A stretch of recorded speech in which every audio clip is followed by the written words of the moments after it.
In this video, you'll learn how to convert your gas range to induction, whether you're buying a cooktop or full range. You'll have significant benefits, including faster cooking times with better simmer control, less venting, easier cleanup, and better air quality in your home with less gas emissions. However, you can't just unplug a gas range and plug in induction. There are 6 steps and plenty of problems I want you to know up front. At the end, I'll show you a much less expensive way to remove those harmful emissions from your home. Do you have an appetite for this? It's a big project involving rewiring your kitchen. You also need to hire an electrician, and depending on your state and situation, a plumber and a good countertop cutter. Estimated average cost is $300 to $3,500. Okay, let's start the process. Step 1 is to pick your induction cooktop or range. This may sound obvious, but always measure. Most ranges are 30-inch, but do vary between slide-in, front control, and freestanding types. Cooktops are generally 30 and 36-inch, whether gas or induction. However, exact dimensions can vary, and you'll need someone to cut your countertop. Here's a quick tip. Look at the cooktop cutout, or the hole in your counter, which differs from the size of the cooktop by a few inches in width and height. If your countertop is granite or marble, your installer will need a special stone saw and some general expertise, adding a bit of complexity.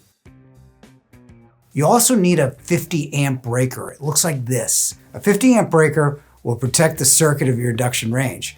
Currently, your gas range only operates on a 12 amp 120 volt circuit. Induction requires much more power. If you don't have that power, you'll have to call an electrician.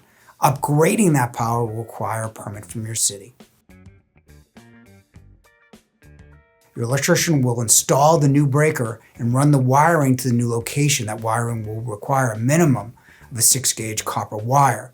They'll wire the breaker to a socket called an NEMA 14-50R, which is a 4-prong 50 amp socket. Here's another quick tip. Voltage spikes are a repair problem, especially for induction ranges, because they use the whole 50 amp circuit. A line conditioner regulates the voltage so it doesn't trip the breaker, but it can cost $500 to $700.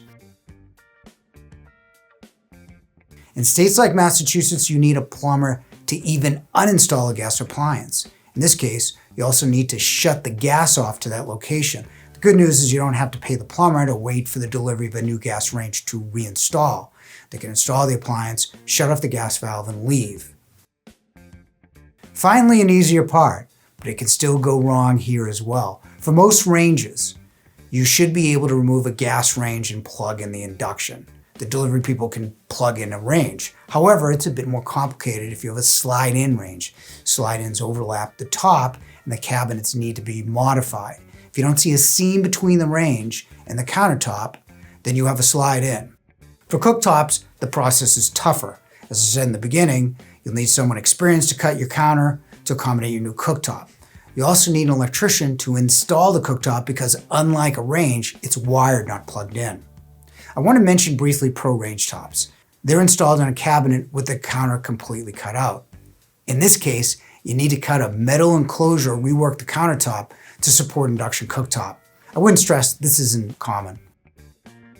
Your glassware, Teflon, ceramic pans will not work on induction. If you're worried about compatibility with your metal pans, see if a magnet will stick to your pots and pans. Stainless like all-clad, carbon steel, or induction compatible non-stick will work. We offer a high quality yet lower price alternative at Yale for a lot less than all-clad, and yes, cast iron works great as well.